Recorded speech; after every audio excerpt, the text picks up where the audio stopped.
Vocês pediram e cá estou eu com um conteúdo fresquinho de Raizen para vocês. Raizen tem sido um dos IPOs mais requisitados e promete ser um dos maiores que a gente teve nesse último ano na nossa bolsa de valores. Isso porque não faltou IPO, né, minha gente? E o negócio é o seguinte, ela vem como uma empresa muito voltada para o ESG. Se você não sabe o que significa essa sigla, apesar de eu já ter dado essa colinha aqui embaixo, eu fiz um vídeo aqui no canal explicando isso, acho que foi no ano passado ou retrasado, vou deixar como sugestão para vocês aqui em cima, mas o negócio é o seguinte, por mais que muitas pessoas aqui no Brasil ainda não deem tanta bola para essas questões, quando a gente fala do investidor gringo, sim, eles têm olhado cada vez mais para esses negócios e principalmente para empresas que podem sim atender algumas demandas no futuro, e eu acho que é justamente esse caso da Raizen. Então eu quero trazer para vocês os principais pontos da empresa, os prós, os contras, qual é a recomendação para este IPO, e para isso eu não estou sozinha, porque, gente, não vai ser em um único vídeo do YouTube que você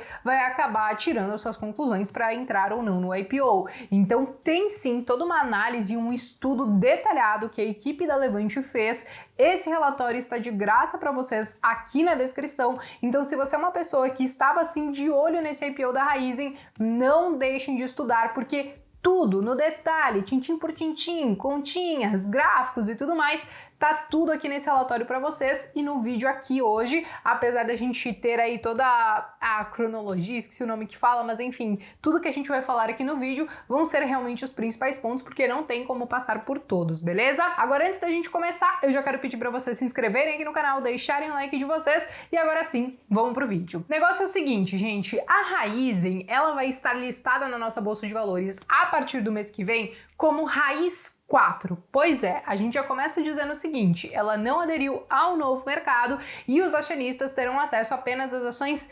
preferenciais. O que acontece? Ela é sim uma das maiores empresas do mundo, considerada então produtora de açúcar e de etanol. Apesar dela ser relativamente nova na nossa bolsa de valores, né, ela já é uma velha conhecida porque ela existe desde 1913, ela era mais conhecida como Anglo. Não vou entrar no detalhe da história dela para dizer para vocês como ela se tornou o que ela se tornou hoje, vocês podem ver tudo isso no relatório, mas a questão é a seguinte, ela já tem muitos e muitos anos de estrada, de adaptações e de business sendo remodelados para ela estar viva até hoje. A questão é a seguinte, um ponto muito importante da Raizen, tá? Ela é considerada uma empresa verticalizada, porque ela trabalha desde a produção do açúcar até a venda do etanol. Para a gente entender um pouquinho melhor quais são as ramificações da empresa, eu já quero colocar essa imagem aqui na tela para vocês e aí a gente começa a entender, né, que ela trabalha desde a distribuição de combustíveis, refino, lubrificantes, loja de conveniências, né, nos postos de combustível. Ela também faz o próprio açúcar, tem a revenda do açúcar, o próprio etanol, tem a revenda, né, e o trading de etanol também, tem a questão da bioenergia, tem o trading, né, de energia elétrica e tem alguns outros produtos renováveis. Então, entendendo todo o cenário atual que a gente está vivendo, que cada vez mais nós temos demandas por biocombustíveis, por energias renováveis e tudo mais, ela está inserida nesse segmento e, consequentemente, ela consegue atender essa demanda, principalmente pensando no futuro. O que muitos acabam perguntando é: mas Bea, e a questão dos carros elétricos? Gente, precisamos dizer o seguinte, tá? O álcool, né, ou enfim, o que vem do açúcar, que vem da cana-do-açúcar, o etanol e tudo mais, eles não têm a aplicação somente como forma de combustível, tá? Até para a área da saúde, da indústria, eles também se encaixam nesse quesito. Então a questão é a seguinte, é claro que isso é algo a se pensar, acho que para lá de 2050, porque hoje carros elétricos não é viável e nem é a realidade de todo mundo. A gente tem que considerar que aqui no Brasil muito menos, mas claro que ela também opera, né, em vários cantos do mundo. E tem um ponto também, né, gente, hoje ainda é muito claro, acho que a gente vai ter que evoluir muito nessa questão de carros elétricos ao ponto disso ser algo tão comum como é hoje, por exemplo, um carro movido a gasolina. Mas vamos lá, gente, eu falei para vocês dessas ramificações, vamos entender como funciona basicamente o faturamento dela, né? Então, o ano fiscal dela se encerra todo março de cada ano. E por quê? Porque ela segue esse ciclo do açúcar, né? Então, em março de 2021, encerrou o ano fiscal dela e ela teve um faturamento de mais de 114 bilhões de reais. Desses 114 bilhões de reais, 78% veio dessa parte de marketing e serviços, e aí a gente começa a falar dos postos de combustível, né? E também da própria questão das lojas de conveniência. Nós tivemos 13% com a parte de renováveis, então aqui a gente pode falar assim da questão de energia, biocombustíveis, e nós temos então apenas 9% com a parte de açúcar. O que a gente enxerga aqui? Sim, a maior parte ainda fica para essa parte de combustível, de serviços, nos postos de gasolina, mas existe muito espaço sim para crescer nessa questão dos renováveis e na própria questão do açúcar, tá? Agora vamos falar um pouquinho sobre os prós e contras da empresa em si. E sim, gente, existem contras, não existe empresa perfeita na Bolsa de Valores e cabe eu trazer todos os riscos e todos os prós também de cada negócio para que vocês consigam tomar as decisões de vocês também, tá bom? Então vamos começar pelos prós, gente, porque eu já falei para vocês antes, mas eu acho que um ponto muito positivo é justamente essa questão dela ser muito integrada e verticalizada. Então ela vai desde a parte do plantio, da produção do açúcar em si, até a questão da energia e da venda do etanol. Então ela tem todos esses processos inseridos dentro dela, tudo isso traz um maior controle para a empresa em si e uma maior previsibilidade, né, de todos os fluxos que tudo isso tem que percorrer dentro da empresa. Um outro ponto importante é os ativos em si, quando a gente fala da empresa em si, não é um modelo facilmente replicável, porque como você tem todos esses processos integrados, até pensando na questão de logística em si, você precisa estar situado em pontos estratégicos, perto de alguns postos, de algumas distribuidoras e não sei o que e tudo mais. E ela consegue fazer isso. Se você já deu uma olhadinha no relatório que eu deixei para vocês aqui na descrição, eles trazem inclusive um comparativo com os concorrentes e como a Raízen se destaca nessa questão de estar bem situada e ter esse ponto da logística a favor dela, tá? Um outro ponto importante, ela consegue operar em grande escala. Como ela é uma das maiores produtoras de açúcar, né, e também de etanol, consequentemente ela consegue negociar em larga escala também os seus insumos, consequentemente ela consegue baratear bastante a sua produção e tem esse poder de barganha. Um outro ponto importante é justamente a tecnologia, os investimentos em tecnologia que ela fez ao longo desses últimos anos. Quando a gente fala da própria questão do plantio do açúcar, por exemplo, eles têm toda uma tecnologia envolvida, que até drone vai lá para ver como é que tá o plantio, o que tem que fazer, o que é hora de fazer agora, se tá na hora de colher, etc e tal. Então eles têm implementado cada vez mais tecnologia nos seus processos e isso, quando a gente pensa a médio e longo prazo, tende a baratear também os seus custos, né? Agora, gente, existem mais dois pontos que eu considero importantes e aí eu quero falar um pouquinho sobre a questão do ESG que eu falei logo no início do vídeo, porque ela é sim considerada uma empresa muito voltada para essa questão, porque ela emite 15 vezes menos carbono na atmosfera. Então, ela consegue inclusive trabalhar com esses créditos de carbono, ela tem aí os seus processos também, os seus produtos, né, sendo aí como algumas matrizes um pouco mais limpas, consequentemente, ela é muito voltada para esse negócio ESG, e quando a gente fala dos gringos e principalmente os europeus, cada vez mais eles têm priorizado fazer negócios com empresas que tem toda essa preocupação de meio ambiente, de governança, de social, etc e tal, beleza? E agora um outro ponto, né, gente, que eu acho que é muito importante e ainda que a gente não consiga comparar com tantas outras empresas na bolsa, porque a Raízen eu acho que não tem uma outra empresa que faça tudo isso que ela faz, ela tem uma baixa alavancagem. Então, quando a gente analisa aquele indicador da dívida líquida pelo EBITDA, ele tá só em 2,1 vezes, né? Então, no fim das contas, ela é uma empresa que ela é bem menos alavancada. Quando a gente fala, por exemplo, de uma Cosan, que vocês vão ver que ela tá ali na estrutura societária, a Cosan é bem mais alavancada. A última vez que eu vi, se eu não me engano, estava acima de 7 vezes e meia, 8 vezes, mas é claro que a gente tem que ter um certo cuidado na hora de comparar esses negócios, né? Mas vamos lá, gente, agora vamos falar um pouquinho sobre os contras, porque sim, como eu falei para vocês, nós temos alguns contras. Primeira coisa é a própria questão das margens, tá? Ela consegue sim ter resultados, bons resultados, como ela teve nos últimos anos,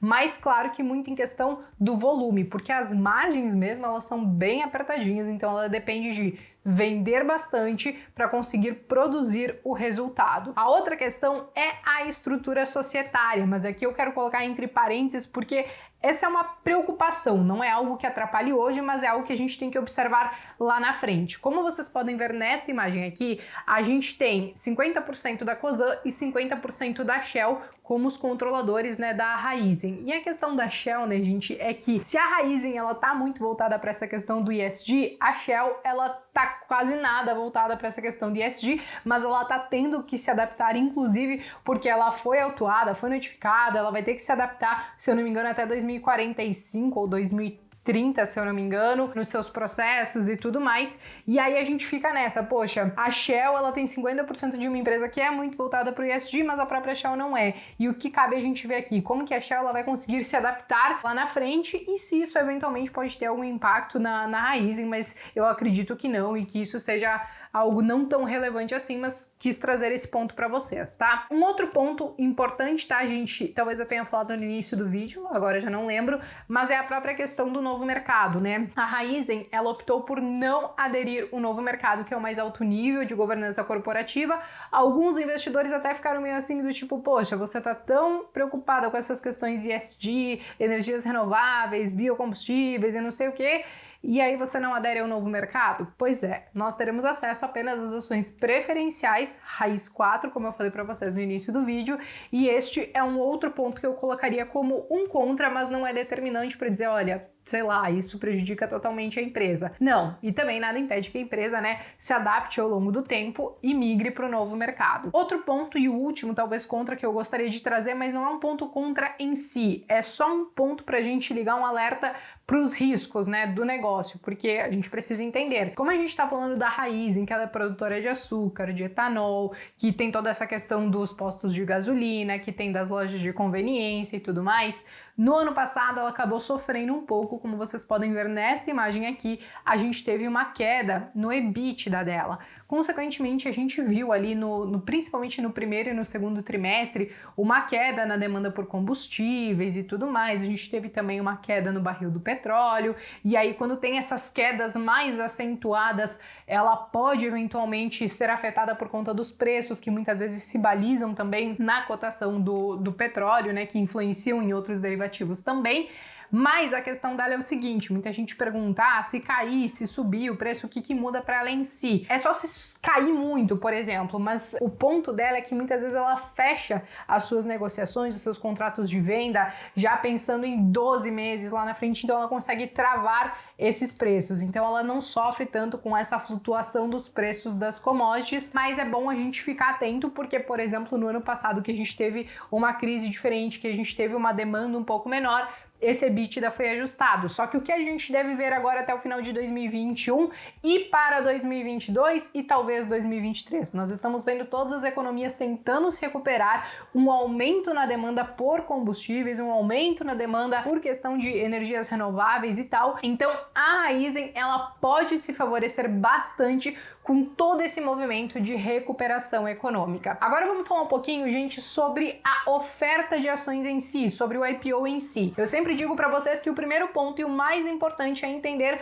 o business, entender o modelo de negócio, entender o que faz, como ganha dinheiro. E o segundo ponto, quando a gente vai avaliar um IPO, é a questão do para que essa empresa vai usar esse dinheiro. Então, ela vai usar esse dinheiro 80% para fazer investimentos em novas plantas e 20% para fazer melhorias ali nos seus processos e melhorar a eficiência da empresa. Desses 20%, 15% vão para a infraestrutura de parques, né, de bioenergia e 5% vai para a questão logística. Então, o que a gente vê aqui? Que 100% da grana que ela está captando nesse IPO realmente vai ser para investir na própria empresa e buscar crescimento. Então, esse é um ponto muito relevante. É isso que a gente espera quando uma empresa faz IPO. A gente sempre fica com o pezinho atrás quando talvez é para diminuir a alavancagem, para pagar dívida ou para sair um grande sócio, alguma coisa nesse sentido, mas aqui eu vejo que os recursos eles devem ser bem aplicados, o que pode favorecer bastante no crescimento da empresa, tá? Agora falando das operações em si, né, dessa questão do IPO,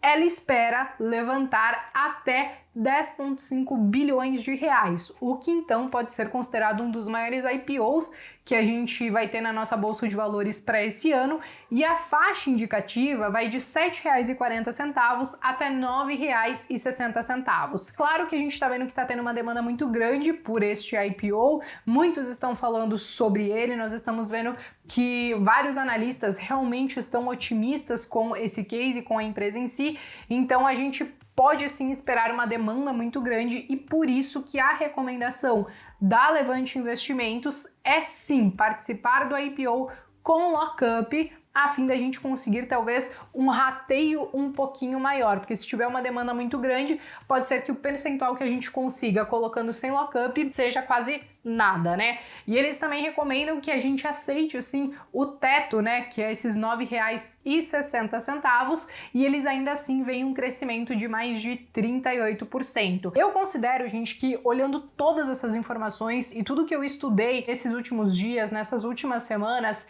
eu vi entre todos esses prós, contras e o modelo de negócio, um negócio muito bom. Eu vi nessa balança de prós e contras muito mais prós. Pensando no cenário atual, eu acho que ela pode sim ter oportunidade de crescimento para 2021, 2022 e por isso que eu estou olhando sim para este IPO, pensando em uma reserva, mas não simplesmente para flipar uma ação. Tipo, no dia seguinte que ela abriu na nossa bolsa de valores, né, no dia que ela estreou na bolsa de valores, se ela estiver subindo 20%, 30%, como a gente já viu em alguns casos, tipo uma Smart Fit da vida, muita gente simplesmente saiu vendendo depois. Eu não vejo com esses olhos, e quem fizer reserva com lockup não vai conseguir fazer isso, inclusive, tá? Eu realmente olho com esses olhos de médio a longo prazo, pensando em toda essa recuperação que a gente está tentando fazer, não somente aqui no Brasil, mas em vários outros países, e como ela pode estar inserida no meio de tudo isso. Então, olhando para o final de 2021, 22, 23 e acompanhando de perto como ela se desenvolve. Mas ok, o que eu penso, eu acho que pouco interessa, né, gente? Eu realmente estou aqui realmente para trazer as informações para vocês, mas o que eu quero saber agora mesmo é o que vocês estão esperando deste IPO. Vocês vão participar? Não vão participar? Vocês não gostam de participar de IPOs em si? Quais as expectativas para a Raizen? Escreva aqui nos comentários que eu quero saber e eu vejo vocês então no próximo vídeo.